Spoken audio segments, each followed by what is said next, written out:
Assalamualaikum warahmatullahi wabarakatuh. Kepada yang terhormat Ibu Siti Fatimah, SPSI MPD selaku dosen pengampu mata kuliah Bimbingan dan Konseling Pribadi Sosial.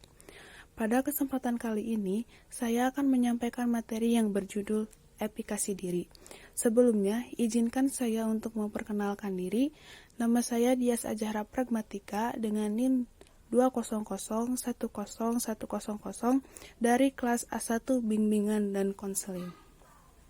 Materi yang akan dibahas, yang pertama ada definisi efikasi diri, yang kedua ada penyebab efikasi diri, yang ketiga ada dampak efikasi diri, yang keempat ada aspek-aspek efikasi diri, dan yang kelima solusi.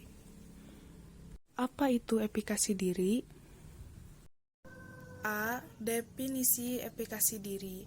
Efikasi diri atau self-efficacy adalah keyakinan atau kepercayaan seseorang pada kemampuannya untuk berhasil melakukan sesuatu dalam situasi tertentu. Seseorang dengan rasa efikasi diri yang kuat lebih mungkin dapat menantang dirinya sendiri untuk menghadapi tugas-tugas yang sulit. Selain itu, juga termotivasi dalam dirinya untuk mencapai keberhasilan. Menurut psikologi Albert Bandura 1977, seorang psikolog Kanada Amerika dan seorang produser di Universitas Stanford, self-efficacy adalah bagian dari sistem diri yang terdiri dari sikap, kemampuan, dan keterampilan kognitif seseorang. Sistem ini berperan penting dalam bagaimana seseorang memandang situasi dan bagaimana berperilaku dalam merespons situasi yang berbeda.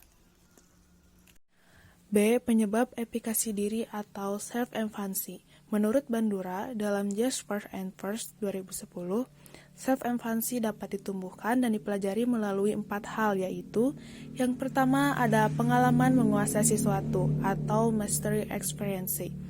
Pengalaman menguasai sesuatu yaitu performa masa lalu. Secara umum, performa yang berhasil akan menaikkan self-efficacy individu, sedangkan pengalaman pada kegagalan akan menurunkan. Setelah self-efficacy kuat dan berkembang melalui serangkaian keberhasilan, dampak negatif dari kegagalan-kegagalan yang umum akan terkurangi secara sendiri.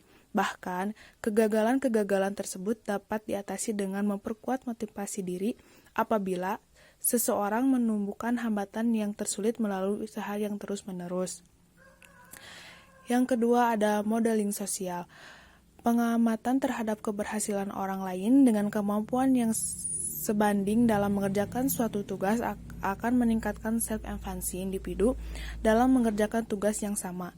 Begitu pula sebaliknya, pengamatan terhadap kegagalan orang lain akan menurunkan penilaian individu mengenai kemampuannya dan individu akan mengurangi usaha yang dilakukannya. Yang ketiga ada persuasi sosial.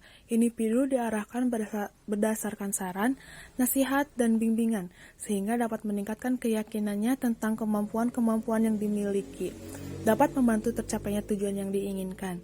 Individu yang diyakinkan secara verbal cenderung akan berusaha lebih keras untuk mencapai suatu keberhasilan. Namun, pengaruh persuasi tidaklah terlalu besar dikarenakan tidak memberikan pengalaman yang dapat langsung dialami atau diamati individu pada kondisi tertekan dan kegagalan yang terus-menerus akan menurunkan kapasitas pengaruh sugesti dan lenyap di saat mengalami kegagalan yang tidak menyenangkan. Yang keempat, di sini ada kondisi fisik dan emosional. Emosi yang kuat biasanya akan mengurangi performa saat seseorang mengalami ketakutan yang kuat, kecemasan akut, dan tingkat stres yang tinggi. Kemungkinan akan mempunyai ekspektasi efikasi yang rendah. Tinggi rendahnya efikasi diri seseorang dalam tiap tugas sangat bervariasi.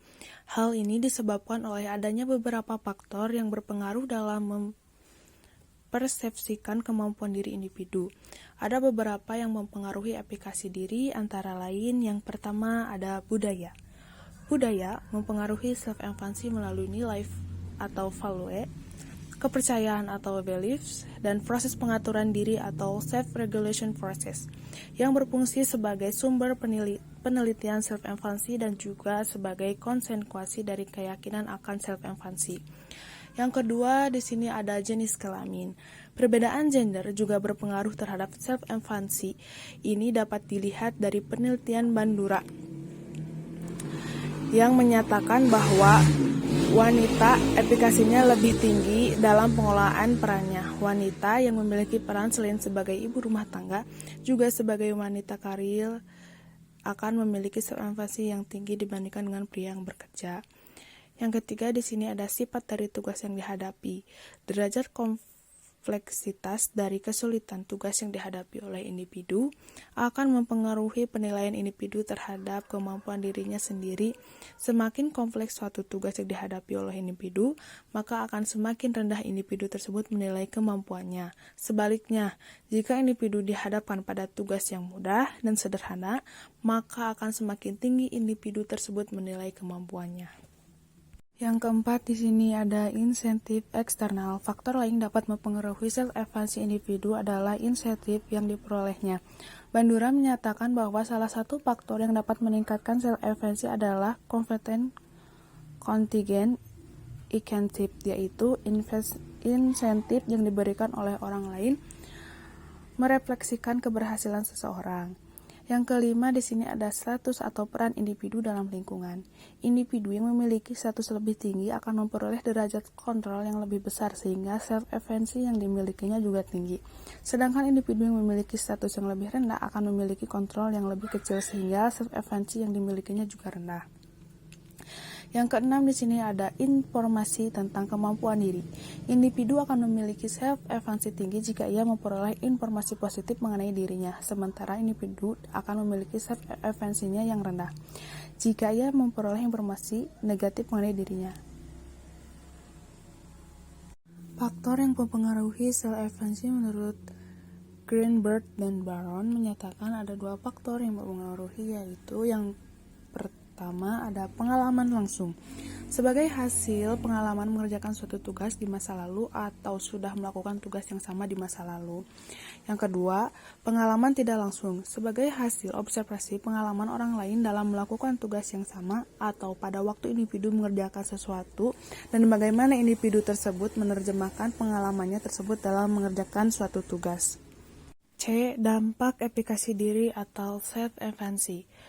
Dampak efikasi diri pada perilaku keyakinan self-evaluasi seorang dapat berdampak pada beberapa hal penting seperti yang dikemukakan oleh Fajares antara lain. Yang pertama adalah self-evaluasi mempengaruhi pilihan-pilihan yang dibuat dan tindakan yang dilakukan individu dalam melaksanakan tugas-tugas, di mana individu tersebut berkompeten dan yakin. Keyakinan diri yang mempengaruhi pilihan-pilihan tersebut akan menentukan pengalaman dan mengedepankan kesempatan bagi individu untuk mengendalikan kehidupan. Yang kedua ada self-evaluasi menentukan seberapa besar usaha yang dilakukan oleh individu, seberapa lama individu akan bertahan ketika menghadapi rintangan, dan seberapa tabah dalam menghadapi situasi yang tidak menguntungkan. D. Aspek-aspek efikasi diri atau self-evaluasi. Menurut Bandura, efikasi diri pada diri tiap individu akan berbeda antara satu individu dengan lainnya berdasarkan 3 dimensi. Berikut adalah 3 dimensi tersebut. Yang pertama ada tingkat atau level. Dimensi ini berkaitan dengan derajat kesulitan tugas ketika individu merasa mampu melakukannya. Apabila individu dihadapkan pada tugas-tugas yang disusun menurut tingkat kesulitannya, maka efikasi diri individu mungkin akan terbatas pada tugas-tugas yang mudah, sedang, atau bahkan meliputi tugas-tugas yang paling sulit. Sesuai dengan batas kemampuan yang dirasakan untuk memenuhi tuntutan perilaku yang dibutuhkan pada masing-masing tingkat, dimensi ini memiliki implikasi terhadap pemilihan tingkah laku yang dirasa mampu dilakukannya dan menghindari tingkah laku yang berada di luar batas kemampuannya yang dirasakan. Yang kedua ada kekuatan atau strength. Dimensi ini berkaitan dengan tingkat kekuatan dari keyakinan atau pengharapan individu mengenai kemampuannya. Pengharapan yang lemah mudah digoyahkan oleh pengalaman-pengalaman yang tidak mendukung. Sebaliknya, Sebaliknya, pengharapan yang mantap mendorong individu tetap bertahan dalam usahanya, meskipun mungkin ditemukan pengalaman yang kurang menunjang. Dimensi ini biasanya berkaitan langsung dengan dimensi level, yaitu makin tinggi level taraf kesulitan tugas, makin lemah keyakinan yang dirasakan untuk menyelesaikannya. Yang ketiga ada generalisasi atau generality. Dimensi ini berkaitan dengan luas bidang tingkah laku yang mana individu merasa yakin akan kemampuannya. Individu dapat merasa yakin terhadap kemampuan dirinya. Apakah terbatas pada suatu aktivitas dan situasi tertentu atau pada serangkaian aktivitas dan situasi yang bervariasi. Pada artikel Bandura 2006 yang berjudul Guide for Contouring Self-Efficacy, Sales menegaskan bahwa ketika dimensi tersebut paling akurat untuk menjelaskan self-efficacy seseorang. Berdasarkan uraian di atas, dapat disimpulkan bahwa dimensi yang berbentuk self-efficacy adalah tingkat atau level, dimensi kekuatan atau strength, dan dimensi generalisasi atau generality. Solusi. Bandura juga menyatakan self-efficacy dibangun dari 4 sumber prinsip informasi, yaitu Initiative, Mastery, Experience sebagai indikator dari kemampuan diri, Vicarious Experience yang akan menjadi transmisi, konflesi, dan perbandingan dengan orang lain, Verbal Persuasion dan tipe yang berkaitan dengan sosial yang merupakan satu proses kemampuan khusus, Psychological and Offensive Stand dari orang yang menimbang terhadap kemampuan dan kekuatan. Berikut penjelasan dari keempat sumber di atas. Yang pertama ada pengalaman yang telah dilalui atau Initiative Mastery Experience. Initiative Mastery Experience merupakan informasi yang paling berpengaruh karena menyediakan bukti yang paling otentik berkenaan dengan kemampuan seseorang dalam melakukan sesuatu. Hasil yang dicapai oleh individu melalui pengalaman sebelumnya adalah sumber informasi yang penting karena langsung berhubungan dengan pengalaman pribadi seseorang. Kesuksesan dibangun dari keyakinan yang mantap berkenaan dengan efikasi diri seseorang. Pengalaman keberhasilan atau kesuksesan dalam mengerjakan sesuatu akan meningkatkan self-efficacy seseorang. Sedangkan